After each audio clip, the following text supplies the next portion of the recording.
Hey, Anne, it's such an honor to have you on the show. It's good to be here, Deepak. Thanks for asking me to join you. Let's go into a little bit of personality questions. If you were the governor of North Carolina for one day, what would you do? I think I would probably sit down with the leadership of the legislature and the cabinet and kind of have a summit. What are the issues that are not now issues but are coming down the pike? And how can we work together to make sure that our state is prepared not just for the next year or two, but for the next 10, 20, 30 years? Good answer. If you had to change one rule in the state government process, what would that be? One rule, only one rule. There's only one rule. Sure, like the most important one, I guess. The most important is, wow, honesty and integrity is all that matters. Okay. If you weren't a lobbyist, what would you be? Oh, well, I'm not a lobby. I am a lobbyist, but I'm much more than that. I'm a government relations consultant. And if I were not in this crazy business that I'm in, I would probably do one of two things. One is I would either own and operate a gourmet Italian food store, or I would be a physical therapist. Ooh, wow, that's so cool. Can you tell us if there was any situation where you were so impressed with a fellow government relations peer that you wanted to emulate that? I've worked with a lot of people in my day, and I think I've learned lessons from all of them.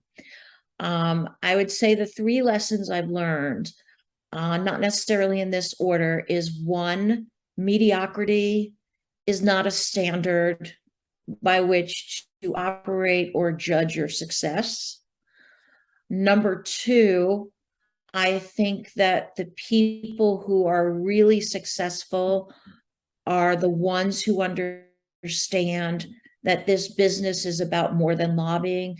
It's about the bigger picture and all of the people who are involved in all of the processes and the long-term strategic picture for an industry or client. And the third thing I've learned is that there are some people who I have learned do things in a ways that I would never want to do them. So just as we learn from the people that teach us really good things, we also can learn a lot from the people who um, don't do things in the best possible way or with the greatest level of integrity and skills. Good answer. What is the best compliment you've ever gotten? The best compliment I think I ever got, I've gotten a few that have been really lovely. I think the best ones I've gotten have been from legislators, state and federal legislators, who have said to me, thank you for staying with us and working with us and getting us to a better place in the end to serve a lot of people who really needed something. What is your favorite issue you've ever worked on? Favorite issue. I don't know that there is any. I love business issues and manufacturing issues. I worked in the chemical industry for a lot of years, and that's often seen as a black hat issue, but very, very important to our economy. And I think my favorite issue of all, which I've not yet had a chance to do from an advocacy standpoint, is financial literacy. If I could do anything, it would be in financial literacy. And I do have clients in the financial services world, but they're not in the sector of those who are doing financial literacy. I Hmm. think that's one of the most important issues in our lives. What is the hardest part about your job? The hardest part is that you're never off. I deal in all 50 states as well as in Congress. And The last thing I do at night is make sure there's no news that will that has changed things. The first thing I do in the morning is look at my phone to see what news occurred last night and whether and how it might be changing my day.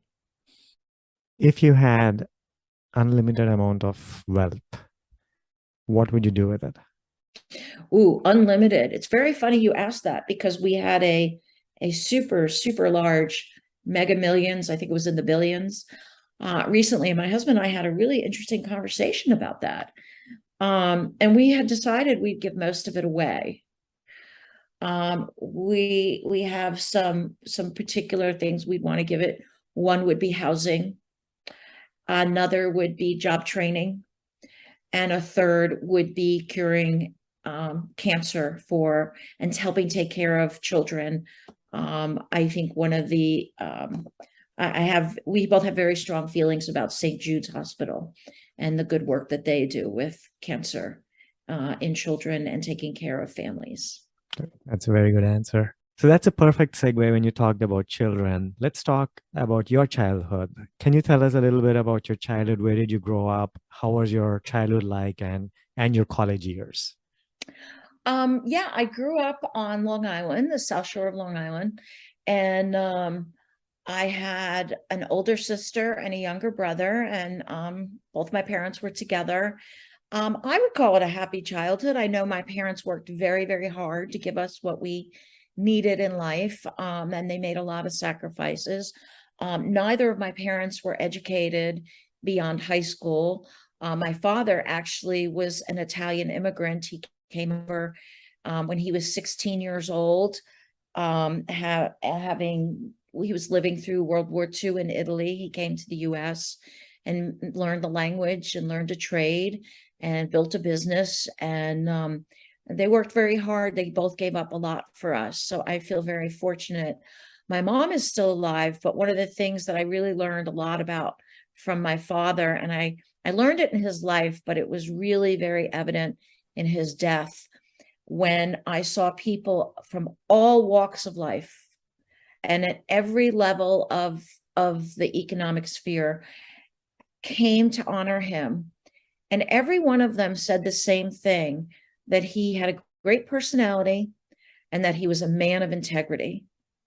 And that was really very telling, very wonderful to hear at that point in my life. I actually left, having grown up in an Italian household. You know, the expectation was that you were going to go to college, probably nearby, and then you would get married and make babies, and that would be your life. And there's nothing wrong with that life, but that wasn't the life for me.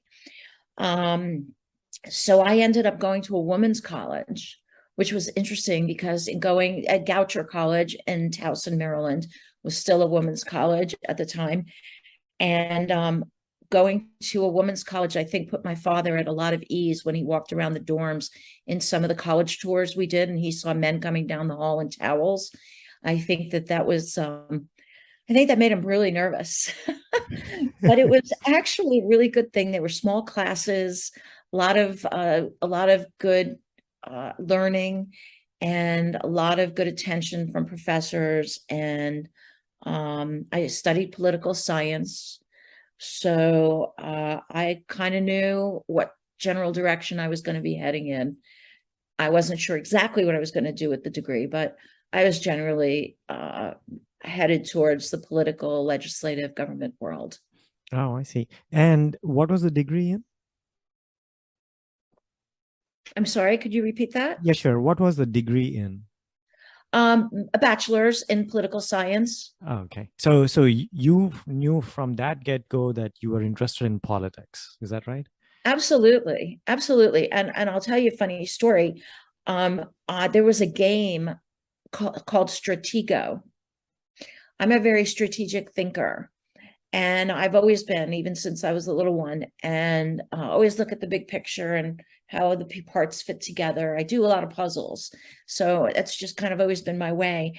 And there was a game called Stratego, and it was little bombs and little people on the military, and you'd have to set it up so that you would counter the other person's move so that you were saved, or you had to hit them first.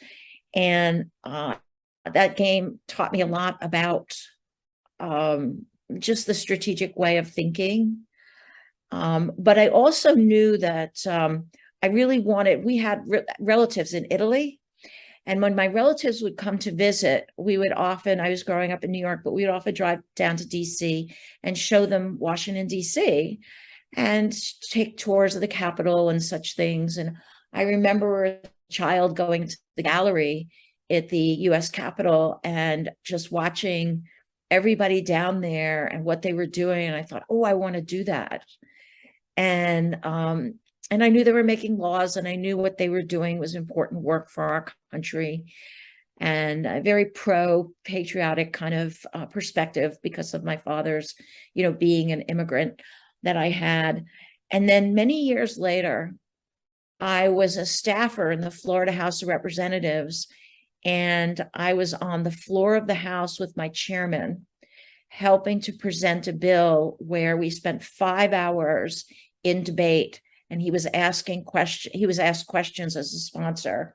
It was a workers' comp reform bill, and I sat at his desk on the floor, and as the questions were being asked of him, I'd be scribbling the answers, tearing off the page, and handing him the answers. And I remember at one point there was a slight break where there was conversation, and I remember just kind of looking around at the gallery and all the people up there and thinking, wow, I am down there. Wow, that is truly something else. And what was your first job like? I mean, I know after you graduated, did you immediately think that you were going to jump with both feet into government relations?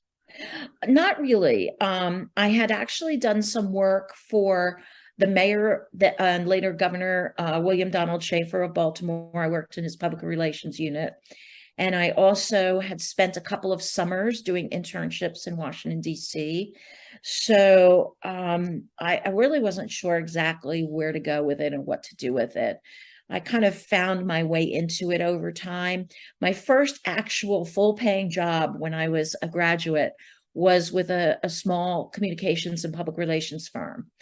And that was really cool. And I learned a lot about perceptions and realities and how people share perspective, and a lot about the marketing and communications side of it.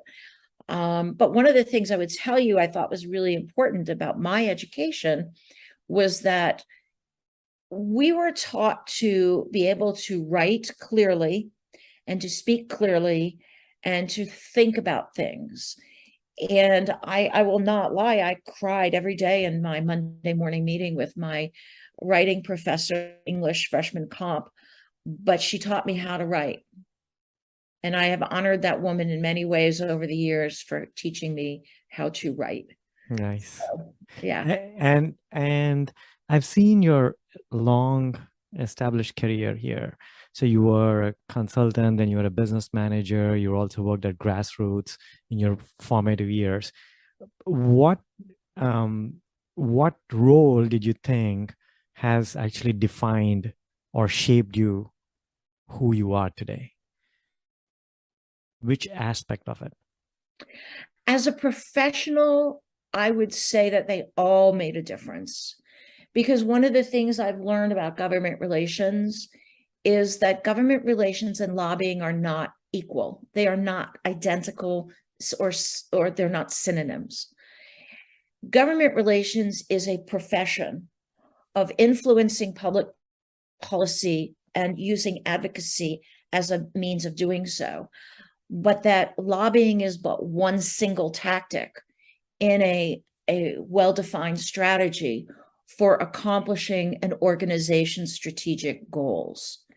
And I think that all of my ability to do the communications, to understand how that works, to understand how to develop strategy, to understand how to do all the grassroots and grass tops tactical things, websites and communicating and all the things that go along with that, making relationships, working with volunteers, training volunteers, recruiting volunteers, writing policy, writing law, things of that sort. It all takes you to that professional culmination.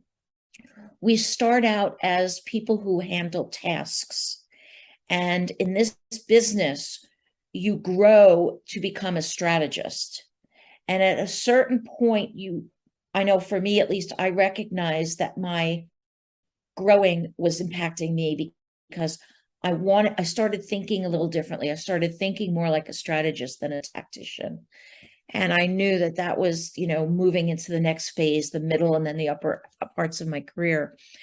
As a human, I think probably the thing that shaped me the most was my time as a staffer in the Florida House of Representatives, where I was very fortunate. I worked for a chairman who gave me a lot of the front page issues in the state. So I've worked a lot of issues in my day, but I will say that some of them tug at your heartstrings a little more than others. And, but I always really love the business issues. Mm. I just think business is the generator that keeps our society whole. If we can have if we have well-functioning businesses, we have good jobs, and we have people taking care of themselves. And I think that's all very, very important. Mm. And I've seen in your career, you've established a few organizations on your own, right? I see the DeSeta group, and then I also see you are a co-founder at Professional Women in Advocacy. Can you talk us a little through as to, what those organizations were for, and what were the missions behind it? Well, what happened was at a certain point, it's very interesting. At a certain point in my career, I went into an association, and I was at a pretty senior level at that point. And I had, it was a brand new program, and my boss had said, develop a program and give us what you want to do with this. And I wrote the strategic plan and the work plan for probably the next year to 2 years. And he said, I'm not sure about this. Let's bring in a consultant. And $40,000 later, the consultant basically said what I had said needed to be done. And I thought, wait a minute, I should be doing that work, right? Mm-hmm. Because if I'm going to work for people who are questioning whether this is the right thing, because it's kind of a DC thing that we need a consultant to tell us it's right or wrong. Mm-hmm. Then I felt like it was time for me to go do that. So I went into business for myself, and I did that, and I did very well, and I was very comfortable. I found that I did not like doing the administrative. When I say administrative, I mean the accounting stuff. I didn't like sitting down and doing invoices once a month. I didn't like having to build and maintain a website. Like, I wanted other people to do that stuff. And I was just starting out. So I had to start doing all of those things. And as I was at the point where I said, do I want to bring somebody on board or not? I said, no. And I met Tom Rosenfield, who was the president of Hill Staffer. And we worked together as colleagues at the ASAE, the American Society of Association Executives. He was the incoming chair of the government relations group, and subsequently I became a chair. And we worked very well together, and we recognized that we could do some things together. So I basically moved from one and took my business and went into Hill Staffer. Very happy ever since. Really like what I'm doing, and like what I do, who I do it for, and how I do it. And we were a virtual office before virtual was cool. I see. And you moved into Hill Staffer, and this was all in DC. And what made you move to North Carolina? We lived in a 4-story townhome on Capitol Hill, and you reach a certain point where everything is on a different floor. And when you're not 30 years old anymore, you just don't want to keep going up and down, climbing the steps. We also just wanted to live a more peaceful kind of existence in our non-working hours. and we knew that it was close enough to DC to come here, that we could go back and forth. So we decided to make the move. And when I went to Tom and told him I wanted to do this, he was extremely supportive. And he suggested that I open a Raleigh office here. And it's been really nice to be able to have that. One of the other things I've done along the way too is several years back, I got my Certified Association Executive Credential, my CAE, and it really has broadened my perspective with regards to associations and trade associations and professional societies for how they operate and why they operate the way they do, and how to really integrate their government relations and advocacy strategies into the bigger needs of the organization. Often I find that a lot of associations, especially smaller and sometimes at the state level, they are picking and choosing issues because that's hot right now, as opposed to looking out on the environment, understanding what's coming down the pike, doing what needs to be done in the advocacy environment, but not necessarily as a lobbyist, to prepare for to get that issue ready for prime time, as I'd like to say, and to then be able to apply different tactics to get the organization's success. So I've been able to do all those things, and I'm very proud of that. Nice. Love And being here in Raleigh too. and do you have any specifics as to what kind of clientele do you have at Hill Staff or here, or what kind of policies you're currently working on? We have both corporate and association clients. I will tell you that the three main verticals, industry verticals, are manufacturing and chemicals, financial services, and healthcare. And we have and that's been really nice. And we have specialists who have been involved in those issues for many, many years. One of the things I really like about Hill Staffer is, and having been on the other side where I've bought vendor services, you often deal with the top people. And then once you sign your contract, they get pushed to a junior person for the day-to-day. That doesn't happen with us because we are all senior people. We've all, earned our stripes. We've all got lots of war stories to tell. And it's a really nice group of very smart and very experienced people who have functional expertise, relationships, as well as subject matter knowledge expertise. So it's been a great experience. Excellent. With that, we move to the last segment where anything about yourself, your aspirations, or you want to promote in your organization, the platform is all yours. Great question. Boy, my future is, I see myself really where I am now. I enjoy what I do. I enjoy the people I do it with. And the beauty of my job, which is the beauty for our clients, is that I can scale up the amount of time I want to put into it, and I can scale it down. Our clients can scale up their efforts when they need to and scale it down when they don't need it, which creates a very cost-effective and a very efficient way of working, because we don't work on a monthly retainer basis. So you only pay for what you're doing. And that's a very unusual model in this world. And that works for the clients, but it also works for me, because as I'm getting into my more senior years in the business, I will probably over the next several years start to taper down what I do, and I can still stay engaged and active and keep my mind active and stay current on all the trends and still do all the professional education that I do for myself to stay current, but to be able to do it in a way that works for my lifestyle. So I think that that's a really good thing. We love living, as we say now, we used to live vertically in a 4-story home. We live horizontally now. We have more than a postage stamp of grass, which we are really liking. And it's just a very different kind of lifestyle. We made a lifestyle change and we got exactly what we asked for. And it's not just as good as what we wanted. It's actually a lot better. Nice. And it's been a pleasure and a delight to have you on the show. Thank you so much for being here. Thank you, Deepak. I appreciate you doing this. I appreciate being invited. Thank you so much.